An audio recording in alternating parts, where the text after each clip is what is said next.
Welcome back to this very special series. This is part 2. So in the first one, we actually learned about how the Telangana government is taking technology and using it to actually bring forward all facets of citizenship. You know, the e-governance to this Telangana, the hub that they have out here, the T-Hub out here, 2.0. So I'm going to give you a tour of this right now. So that's what I'm going to be doing on this episode. This entire space, 3.5 lakh square feet. 2,000 startups can be housed right here. It's not just about housing them. It's what else the ecosystem is really being built around them, from the fact that they get the encouragement, the fact that there is a lot more that they get in terms of the kind of people that are involved, in terms of finance, in terms of getting the entire thing from a fledgling to where they are right now. So this entire episode is going to be about the T-Hub 2.0. Fascinating story. Don't go anywhere. आपके सामने जो बहुत ही खूबसूरत building है, बहुत ही magnificent building है, इसका नाम है T-Hub 2.0। 10 अलग मंजिल पे ये स्प्रेड आउट है। बिल्ट अप एरिया है तकरीबन 5,80,000 स्क्वायर फुट और इस पूरे के पूरे प्रोजेक्ट, इस बिल्डिंग का कॉस्ट तकरीबन है 276 करोड़। ये एक बहुत ही आलीशान लीप है, जायंट लीप है, जो रिलेटिव हम्बल बिगनिंग शुरू हुई थी। जब T-Hub सबसे पहले शुरू हुआ था तो एक छोटी सी बिल्डिंग थी जो ऑपरेट करती थी from the campus of IIT Hyderabad. अब देखिए T-Hub 2.0 को एक कमाल की बिल्डिंग है, कमाल का प्रोजेक्ट है और कमाल के लोग हैं that are actually behind it. ये वर्ल्ड का लार्जेस्ट इनोवेशन कैंपस माना जाता है।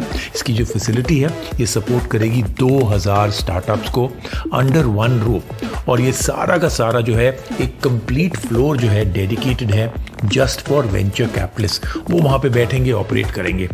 इसका जो पहला हफ्ता जहाँ से ये सब शुरू हुआ था, T-Hub या T-Hub 1.0, वो सपोर्ट करता था तकरीबन 1100 स्टार्टअप्स को। 2015 में शुरू हुआ था एंड उसने रेज किया था 10,000 crore through funding. 215 startup company जो हैं, they will be shifting their base, अपने ऑपरेशन जो है पुरानी ओल्ड बिल्डिंग T-Hub से अब आ जाएंगे T-Hub 2.0। T-Hub 2.0 जो है ऑलरेडी बहुत न्यूज़ में आ चुका है और ये बहुत बूस्ट करेगा टेक्नोलॉजी इनोवेशन इकोसिस्टम को in the state of Telangana और अट्रैक्ट करेगा बहुत नई इन्वेस्टमेंट, बहुत बड़ी investments. So first of all, congratulations. You know, like I've been saying since I've actually walked in out here, very few things in life live up to expectations and very few surpass expectations. This one has surpassed expectations by 100x. Thank you, Rajiv. But you know, I want to find out so much of conversation. We spoke with the minister also. So much of what the T-Hub, T-Works and everything else comes from obviously a vision. Sure. But this is all about the startup world where the dynamics change, where you have to be very nimble, where things have to move at the speed of light. And then you think of government, you think of bureaucrats, you think of the usual lethargy that is taken to be this. These two things don't usually merge, right? Super lightning and super lethargic. How have you been able to break that? Because you've had great success stories from here. So what is the model you followed to be able to pull this off? Sure. So thank you, Rajiv. Thank you for your appreciation. But since you asked about vision, let me go back in time and try to recollect some of the first few initiatives of ours. And let us begin by how it all began. So I'm sure obviously you know about it, that Telangana is a new state. So I remember immediately within days of the new state being formed, the new government being set in, our minister, Mr. K.T. Ramarao, he actually came to the ISB and conducted a small brainstorming session with some of the faculty. We also called some other experts, intellectuals from elsewhere. So there were about some 15-20 people. And the question he had posed to them was, so how do you really move on? How do you make up for the lost time? And I still remember he had used a very evocative phrase. See, normally when you need to do something fast, you say, let us fast forward or let us fast track. If you really want to do something faster, you say, how do you leapfrog? Right. But he used a third phrase, which is so interesting. He says, how do we pole vault? So how do you, let us say, jump 10 times your height or maybe 20 times your height very suddenly. So I remember expert after expert who were there in that workshop, they all suggested that technology has to be the solution for you. If you really want to move fast, if you really want to leapfrog, you can't ignore technology. I mean, technology has to be the enabler to help you do that. And they said something else also, which is very interesting. They told us that in these days, in these times, most of the important technology breakthroughs, some of the most path-breaking kind of innovations are coming from the world of startups. We took that message very, very strongly. So the minister told me, in fact, at that time, I'm talking about 2014. So in 2014, the city had 2 incubators. One was incidentally in the ISB, which is still there. It's called the D Labs. One was in Triple IT, which is also there. In fact, that is one of the oldest campus-based incubator in the country. And of course, there was a third one in our biotech park, the IKP incubator. And there were just about 60, 70 odd startups in Hyderabad at that time. It was not a thriving kind of a startup hub as it has become today. So Minister said, let us chat with some of them, understand what they want from the government. What are your pain points? I mean, are you facing some challenges, some obstacles, which you think that the government can help you with? So then when we posed a question of this kind, lots of answers came. So T-Hub, actually the genesis of it is in some of the answers. So one of the answers which many of the startups told us was, see, we are in this enclave in Hyderabad, which is called Cyberabad. This is where all the tech companies, the ISBs, the Triple IT, I mean, this is the most, from a tech point of view, this is the most happening area. But obviously, in any big city, when so much is happening here, the rental prices, the land prices, property prices, they all hit the roof. So this is something which the startups told us, that we want to be in Cyberabad, but we just can't afford the rates here, and therefore we are pushed to, let us say, a Begumpet or a Amirpet or a Secunderabad and so on and so forth. So they asked us if we can solve this, and then it struck the minister that why don't we build the facility in the heart of Cyberabad and offer it to the startups at literally throwaway prices. But then he also felt that it should not be just confined to a real estate play. Let us also offer them services.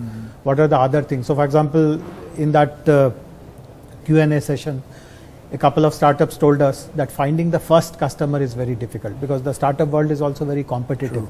You are first of all competing against the large companies, you are competing amongst yourselves, and you don't have a marketing budget or an advertising budget to begin with. So finding your customer is very difficult. So Minister told us that let us create a startup policy in which we give answers to all of these problem statements which they have told us. See, normally if you read government policies, they are very kind of motherhood statements, very, very aspirational. Of course, umbrella statements. Umbrella kind of statements, written in very good English, printed in nice glossy paper and all. It all reads very well, but nothing happens on the ground thereafter. So he told us not to do so. He told us that they have told us, the startups have told us some 10-15 problems. Let our policy write answers to them, and nothing else should be there in the policy. It's like a Q&A. Like a Q&A. It was an FAQ document. FAQ kind of a document. And so if you read our policy, it's a very small document. Every sentence leads to some action, which emanated from the actual problems they brought to our notice. So then we felt that, okay, they're asking about space, let us give them that space. But Minister also is very conscious about one fact, and all of us are, that see, many policies are written with good intention. People want to do good, but still nothing else happens on the ground. And if you really dive deep into why that happens, you will find one common reason across the country, which is that no one takes full-time responsibility for it. For example, I am the IT secretary. I am the IT secretary for 7 years now, more than 7 years now. But if you ask me that you have to take responsibility for startups, innovation, of course it interests me, it's my passion. I'll be happy to spend time, but I can't spend 24 hours of my time on that. There are 20 other things that I have to be responsible for. So this is something very unique about Telangana. So I would say, the way you explain this to me, and I think I find that to be very interesting. So basically the reason why you've been able to get all this success is, rather than just becoming an enabler, which could have been also sucking people down, you've become a problem solver. Yes. And that is the reason why you've been absolutely been able to accelerate so much. Very true. So now very, very quick last question, because this is an important one for me. What's the final objective? If I would say, what's the final goal? All of this is coming up beautifully. What's the final goal? See, the final goal, let us say goals, they're threefold. There are 3 goals that we are hitting at, we are aiming at. So one is that our Chief Minister has been telling us from the very beginning, as I said, the Minister is the IT Minister from the very beginning, I'm the IT Secretary from the very beginning. Whenever we go to him and tell him about some accomplishments of ours and so on and so forth, he always poses very fundamental question, and his question is it benefiting the common citizen of the state? Okay. So our interest is that these kind of incubators, spaces like T-Hub, etc., should be aimed at solving the most pressing needs of the common person. See, so for example, we encourage lots of health tech startups to incubate here. We encourage lots of agri-tech startups to come up here and solve the actual problems which people who are involved in farming. Agriculture, as you know, supports lots of livelihoods. So that is one vision, that lots of people-focused solutions and products should come out of T-Hub. And to facilitate that, we have also, this is again something which is a very important part of our policy. We are perhaps the only government in the country which has committed that if you are a homegrown startup and if you have a product or solution which is relevant to the government, I'll procure it bilaterally from you. You don't have to run through any procurement process. See, typically government procurement processes are very complicated. These are through bids, and you have to outbid everyone. So this is something that's an open policy. We have done away with bidding. I mean, let us say you are a homegrown startup. You have some fascinating agriculture related solution. I'll bilaterally procure. And the third very important thing is, see, we want a culture of entrepreneurship also to flourish. See, we have seen since decades, and not just in Hyderabad or in India, the world over, people are impatient for jobs. Lots of talented youth are kind of looking up to government jobs, looking up to private sector jobs. There's so much of unrest. We know quite recently what's happening about the jobs and all. So the idea is, of course, some number of jobs will be provided. It's not that there are no jobs at all. But as many young people as possible, try to motivate them to become masters of their own destinies. Can they become entrepreneurs? So these kind of institutions will become aspirational for young people. And this could be a very good catalyst for all the three things that are their final objectives. I think this is absolutely wonderful, and this is one of those, again, I said, rare areas where, you know, a vision that turned into something that was being constructed, and now the reality. And the reality is really taking shape every single day. Thank you so much for speaking with us, and congratulations once again. Thank you. Thank you very much.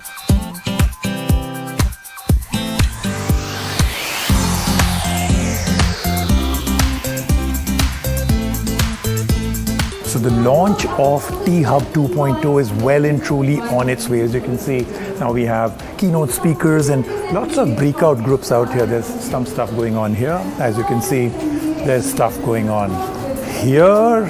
It's in fact all over. I think every single space that I've gone to, something or the other is actively happening.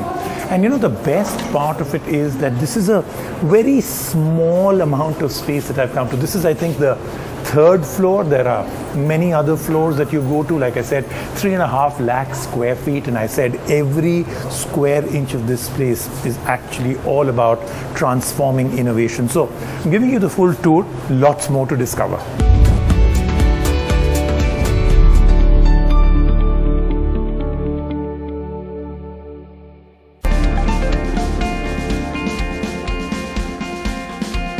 Welcome back to this very, very special series. So first of all, congratulations. I know everybody would be saying this. This is a momentous day out here. But more than just the congratulations, something else that I've been very intrigued by. We've been meeting, you know, we met the minister, we met Jayesh. I've been meeting up a lot of startups. The energy and excitement out here is incredible. But what I really want to know from you is the actual process. As the person at the helm of it all, can you explain the process? How do people reach out to you? What's the selection process? What do they get here different from any other innovation hub anywhere else in the world? You are now the biggest, so therefore you've got to do things differently. Can you take us through? Sure. So I think, Rajiv, what we do is there are two or three different angles and approaches we take. So the first one is, see, entrepreneurship is something which usually should get the bug early, right? So if you start young, you know, it becomes easier. Right. So one of the things we do is we work with a lot of colleges. So we have a program around creating an entrepreneurial mindset. So we go to colleges, work with young people, you know, throw them some challenges and ask them to just experiment, right? And it has nothing to do with grades and all of that stuff. So this is all about inculcating an entrepreneurial mindset. So that's where we have a program, we call it, it's a program called Launchpad. So we go to colleges and help them identify about 50 young people who have potentially entrepreneurial inclinations. We talk to them about the basics of entrepreneurship. We get role models to go and talk to them, to inspire them, tell them about what it is to become an entrepreneur. So obviously there are many success stories in entrepreneurship. There are also failures. So you need to know it's not easy, it's hard, but if you're willing to be passionate, you have committed, you have a great idea, there's no reason why anybody can't be an entrepreneur. Okay. So that's the first part. The second part is if you've got an idea, right? So let's say there's a young person who's come up with an idea. Now usually when there's a young person who comes up with an idea, that idea has to be fleshed out, right? So you have to think through about the market potential, the technical feasibility, can you build a team which can build a business of scale? True. How do you make money and all of those things? So we have a program called Masterclass, which really helps them to kind of go through the drill, go through the Basically, rigors. you're saying everything not taught in school and college. Correct. Literally, So essentially, right? how do you build? Suppose you want to build let's say a direct-to-consumer brand, right? And you're going to be competing with the big boys. How do you acquire talent? When you're pitching to a VC, for example, how do you demonstrate to the VC that you can actually make money with what you're trying to do? So all of it is very experiential. Okay. So what we try and do in all our programs is, if you come into a program, we try and first understand where you are on each of these, right? And what help do you need? So for example, you build something. So I'm interrupting out here because, like I said, Yeah. lots of people watching this their first question will be, how do you get through to you? Do you have a process in that? Can someone just email you in the beginning? Yes. So what we do is two things. First is we have a large co-working space, right? So in this facility now, we can have 800 startups, right? Again, we try, see, one of the things for us, right, is important. We have to balance two parts, right? We have a social purpose, which is we want to get more startups, but we also have to make sure that we get more of them to become winners, because they have a role model effect, roll-on effect Right, of getting absolutely. more people to come in and start thinking about this, right? So we balance that. It's not an easy thing to do, but we try and do that, right? And then you can apply online. For example, for all our programs are open. We don't have any this thing. Okay. We go through a set of questions, Okay. right? So we'll try and define where you can fit in. So for Okay. example, you might be an idea stage startup, so you can get into our masterclass. Right. You could be a startup which has already got some traction. Then you could be part of a program we call Lab 32. Okay. Right? And if you are building a product, right, how do you make sure that the customer experience, the UI, UX, the tech stack you're using, all of that are built for scale, right? So we have another program called Rubik. Okay. So we basically look at the startup, evaluate, Look at the and stage then and stage therefore and then decide. inculcate right? that. And then in some cases, we also, what T-Hub has been able to do is, because over a period of time, when we started, there were only 2 incubators in Hyderabad, right? Now there are 57. So what we do is, if we think you are, let's say, very early or premature stage, then we work very closely. We are trying to build an ecosystem here, right? So our approach is, might call it a string of pearls, right? So bring different pieces together. So for example, if you are, as you said, if you are a hardware entrepreneur, we'll then send you, listen, let's go and work with these guys. Okay. Or if you are something in the gaming or animation, we'll work with the gaming guys. If you are in the life sciences space, you can go and work with IKP. So the whole idea is to bring a one city, one state approach and get everybody to work together. Right. That's one. And when you're trying to build an ecosystem, we think about an ecosystem as having many components. So what do you need? You need great entrepreneurs, right, who can be role models and all of that. That's one. You need corporates who are supportive, because the startups can sell through, get market validation of what they're building and all of that. You need access to capital, right?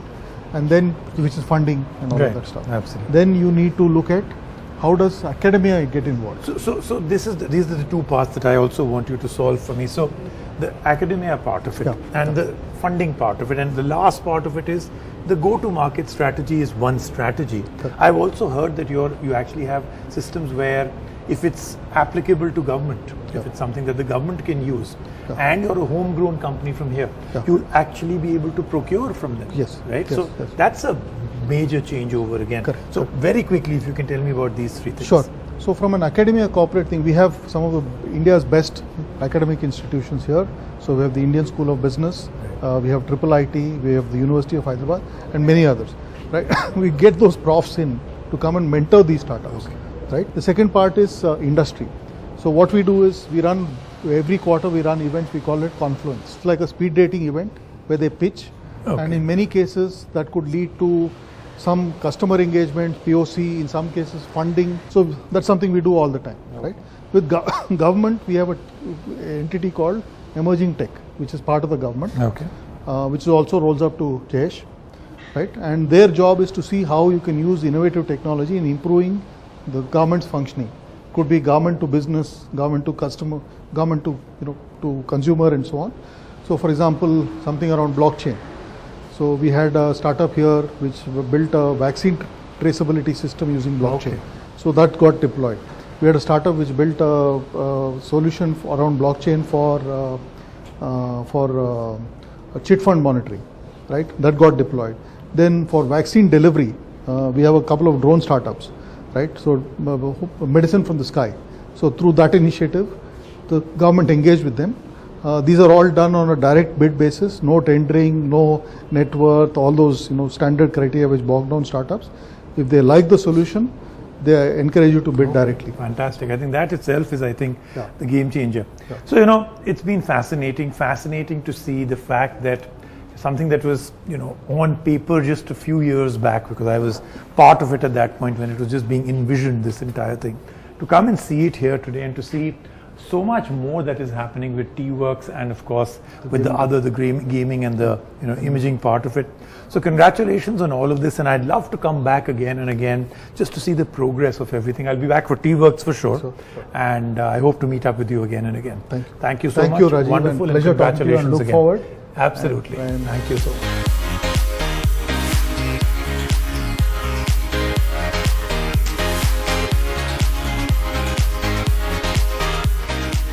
All right, that was quite a journey. This is a massive space.